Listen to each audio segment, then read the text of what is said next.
carbon in its compound. In this particular video, we'll be studying about isomers. Conditions for isomers. Only alkanes with more than 3 carbon atoms can have isomers. The side chains cannot be present on the terminal carbon. तो ये दो conditions आपको isomers में specifically याद रखनी है. पहली बात कि सिर्फ एल्केन्स जिनमें 3 कार्बन से ज़्यादा, यानी कि जिसमें 1 है, 2 है या 3 है, उसके आइसोमर्स नहीं बन सकते. 3 से ज़्यादा वाले यानी कि 4, 5, 6 आगे जितने भी हैं उन सब के आइसोमर्स बन सकते हैं. दूसरी बात कि आप ब्रांचिंग जब है कार्बन की चेन के बिल्कुल टर्मिनल वाले एक्सट्रीम राइट और एक्सट्रीम लेफ्ट साइड वाले कार्बन के साथ ब्रांचिंग नहीं कर सकते.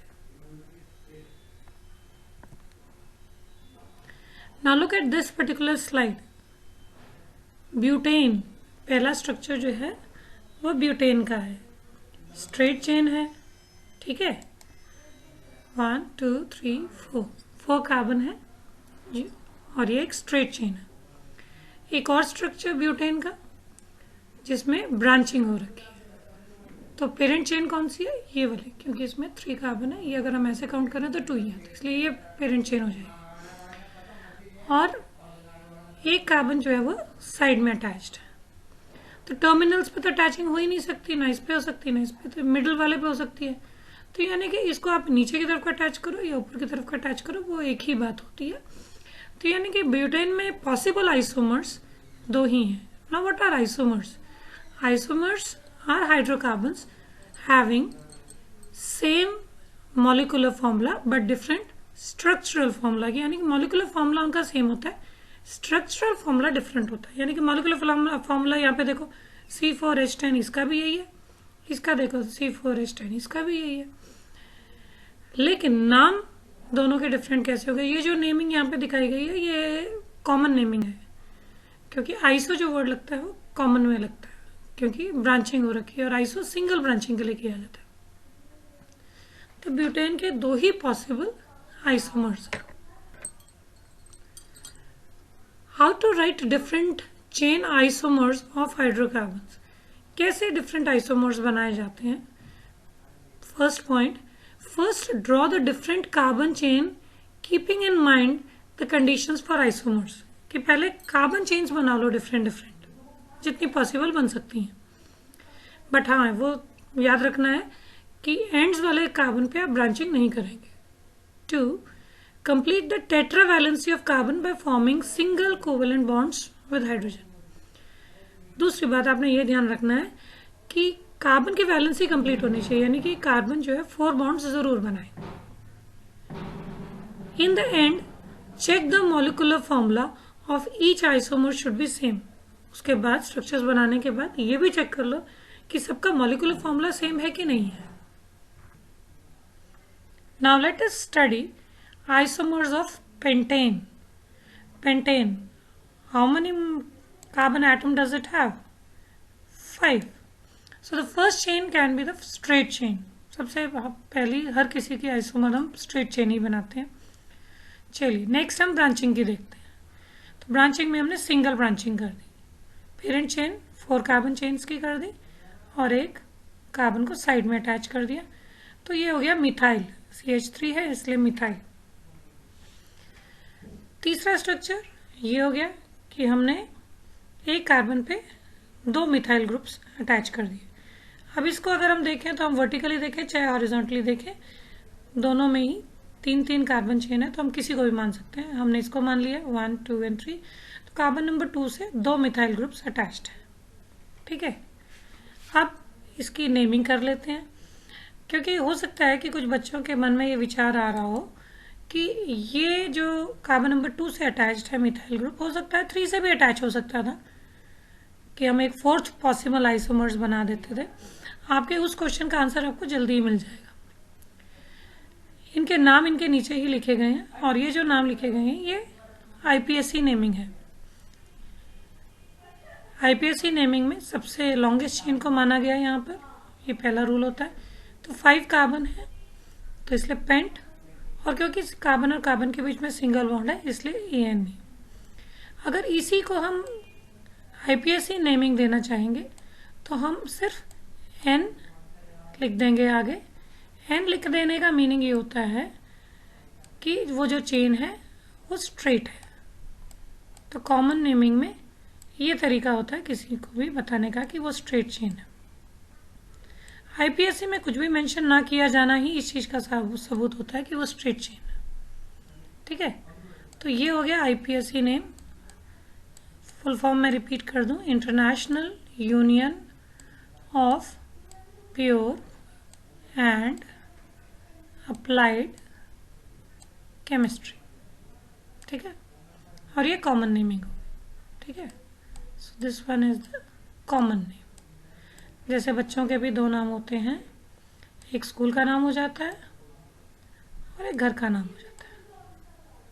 तो इसी तरह से IPSC आप समझ लीजिए कि स्कूल का नाम है, कॉमन नेम घर का नाम मान लीजिए।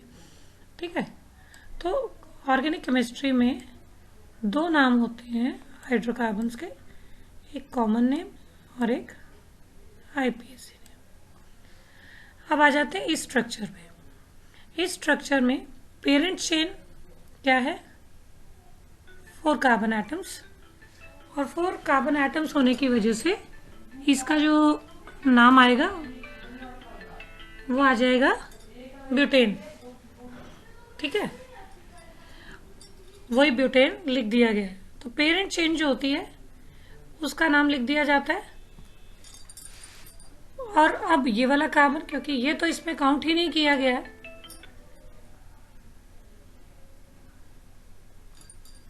तो इसको अलग से काउंट किया जाएगा। तो CH3 है तो CH3 का क्या बोला जाएगा? मिथाइल।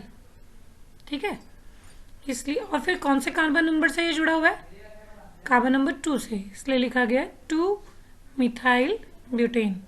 यानी कि जो साइड में अटैच्ड होता है वो पेरेंट चेन से पहले मेंशन किया जाता है। तो ये IPSC का रूल है। अगर इसी का हम कॉमन नाम देना चाहेंगे तो क्या देंगे? इसका कॉमन नेम में बहुत सीधा सिस्टम होता है कि सारे कार्बन्स को इकट्ठा काउंट कर लिया जाता है। ऐसा उसमें कुछ नहीं देखा जाता लॉन्गेस्ट चेन कौन सी है, कौन से कार्बन नंबर से अटैच्ड है, ऐसा कोई रूल उसमें नहीं होता। सारे कार्बन्स को इकट्ठा काउंट कर लिया जाता है। तो सारे इकट्ठे काउंट करें तो कितने हैं? 5 ही है। 5 के अकॉर्डिंग क्या आ जाएगा? पेंटेन। ठीक है, तो कॉमन नेम में हम रख देंगे पेंटेन।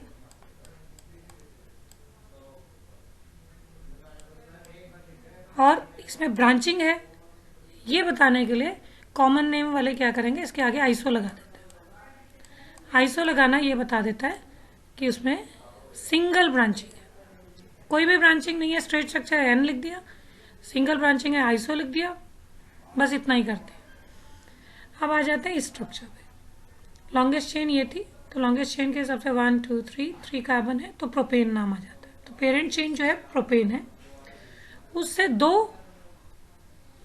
ब्रांचिंग है और एक ही कार्बन, मतलब डबल ब्रांचिंग हो रही है, इसमें सिंगल थी, तो 2 ब्रांचिंग है और दोनों मिथाइल ग्रुप है। तो कौन से कार्बन नंबर से जुड़े हैं? 2 से, इसीलिए लिखा गया है 2। लेकिन क्योंकि कार्बन नंबर से 2 ब्रांचिंग हो रही है इसलिए 2 2 2 बार लिखा गया। ठीक है, और दोनों क्योंकि सेम है, मिथाइल ही है, इसलिए मिथाइल के आगे डाई लगा दिया। Di means 2। और अगर ऐसा ना होता कि भाई मिथाइल के साथ इथाइल होता, फिर हम अल्फ़ाबेटिकल ऑर्डर लेते हैं कि M पहले आता है या E पहले आता है ABCD के हिसाब से। तो जो पहले आता है उसका नाम पहले लिखा जाता है और फिर दूसरे का नाम। और क्योंकि दोनों, अगर एक मिथाइल होता और एक इथाइल होता तो दोनों क्योंकि सेम नहीं है तो हम इसलिए लिखते हैं कि 2 इथाइल 2 मिथाइल, इस तरह से लिखते हैं। यानी कि दोनों के लिए 2 को 2 बार लिखा जाता है। तो ये IPSC नेमिंग के रूल्स होते हैं जो आपको याद रखने हैं। How to write different positions of isomers of unsaturated hydrocarbons? First, draw the different carbon chains keeping in the mind the condition of isomers. If it is an alkene, draw the first isomer always by drawing a double bond between carbon 1 and carbon 2. Or if it is an alkyne, draw the first isomer always by drawing the triple bond between carbon 1 and carbon 2. लेकिन अगर हमें isomers बनाने हैं और उसमें वो unsaturated है, उसमें डबल या ट्रिपल बॉन्ड आ रहा है, तो आपको हमेशा ये ध्यान रखना है कि आइसोमर्स किस तरह. The next isomers will be drawn by drawing the same chain and changing the position of the double and the triple bond of alkene and alkyne. कि हमने उसमें अगर ये देखना है कि डबल बॉन्ड की पोजीशन चेंज करते रहेंगे, क्योंकि डबल बॉन्ड की पोजीशन चेंज करने पर भी आइसोमर्स में डिफरेंस आता रहेगा. Fourth point, complete the tetravalency of carbon by forming single covalent bonds with hydrogen. कि हमेशा, जैसे मैंने हमेशा पहले कहा है, कि पहले कार्बन चेन बना लेनी है. कार्बन चेन के बाद फिर हमने बाकी जितने बॉन्ड्स बचे हैं कार्बन के, उनके साथ हाइड्रोजन को अटैच करके कंप्लीट कर देनी है उसकी valency. In the and check that the molecular formula of each isomers should be same. Structures बनाने के बाद एक बार ये ज़रूर चेक कर लिया जाए कि हर स्ट्रक्चर का मोलिकुलर फॉर्मूला सेम आ रहा है कि नहीं आ रहा है, because I repeat, isomers are hydrocarbons having same molecular formula but different structural formula. So let's take an example of isomers of, what is it, C4. C4 meaning हम नाम कहाँ से शुरू करेंगे, ब्यूट. और H कितने हैं, 8, twice the number of carbon. तो ये कौन सी होमोलोगस सीरीज है, एल्कीन होमोलोगस सीरीज है, और ये ब्यूटीन है. तो इसके पॉसिबल आइसोमर्स कैसे हो सकते हैं. यहाँ पे आप देख रहे हैं 1 ब्यूटीन लिखा गया. 1 ब्यूटीन क्यों, क्योंकि कार्बन नंबर 1 और 2 के बीच में डबल बॉन्ड है. नेक्स्ट आइसोमर, डबल बॉन्ड की पोजीशन चेंज कर दी गई है, अब 2 और 3 के बीच में है. ठीक है, तो क्या हो गया, 2 ब्यूटीन. अब हम फर्दर इसकी पोजीशन यहाँ नहीं लाएंगे, क्योंकि अगर यहाँ लाते हैं तो हमारी काउंटिंग यहाँ से शुरू हो जाएगी और ये 1 ब्यूटीन होगा. इसलिए ये एक स्ट्रक्चर आइसोमर नहीं होगा. क्योंकि मान लो हम बना भी लेते हैं तो आपका डाउट वहाँ से क्लियर हो जाएगा अगर आप आईपीएससी नेमिंग दे दोगे उसको. आप जैसे ही आईपीएससी नेम अपने स्ट्रक्चर्स को दे देंगे तो आपको पता चल जाएगा कि आपके कौन से स्ट्रक्चर्स हैं जो कि एक्चुअली रिपीटिशन हो रही है. Next isomer you can see over here कि लॉन्गेस्ट पेरेंट चेन कौन सी है, ये वाली, क्योंकि इसमें कार्बन 3 है, इसमें जबकि 2 है. तो ये हो गया प्रोपीन. ठीक है, क्योंकि डबल बॉन्ड इसमें है. साइड में ब्रांचिंग है, उसको मेंशन करना है, पेरेंट चेन से पहले मेंशन करना, और कौन से कार्बन से जुड़ी हुई है, 2, क्योंकि either you counted from this side और from this side, still it will have in 2 में ही ब्रांचिंग नजर आएगी. इसलिए 2 मिथाइल प्रोपीन इसका नाम हो जाता है. फिर आ जाता है साइक्लोब्यूटेन, क्योंकि यहाँ पर यू कैन चेक कि number of carbon and hydrogen are not changing, so you can have a cyclobutane structure also. Next, methyl cyclopropene, कि आपने ये एक क्लोज्ड रिंग स्ट्रक्चर बना लिया. ठीक है, उसके बाद इस कार्बन नंबर से आपने मिथाइल को अटैच कर दिया, तो इसीलिए मिथाइल साइक्लोप्रोपेन आपका स्ट्रक्चर बन जाएगा, क्योंकि पेरेंट चेन कौन सी है, साइक्लोप्रोपेन, और साइक्लोप्रोपेन से क्या अटैच्ड है, मिथाइल ग्रुप अटैच्ड है.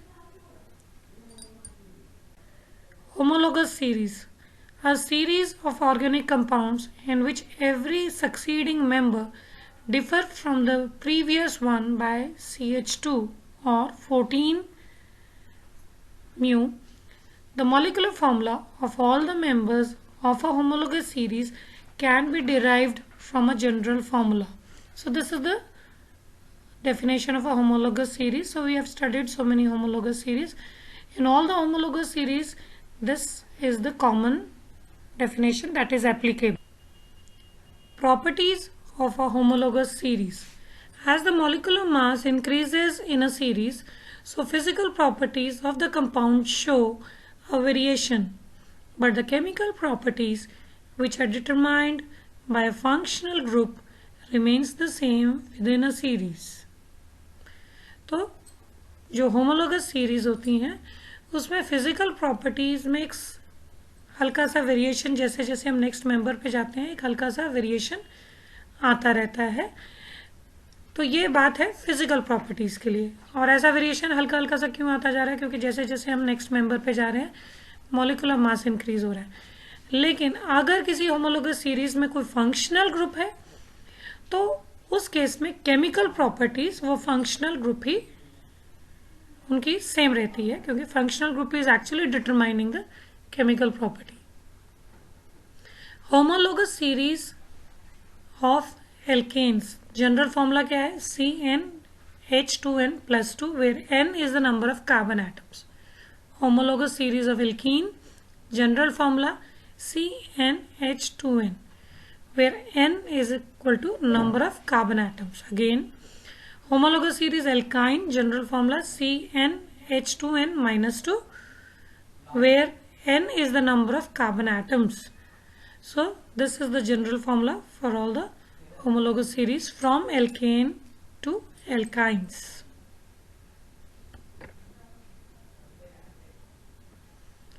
Organic chemistry is the child of medicine, and however far it may go on its way with its most important achievements, it always returns to its parents.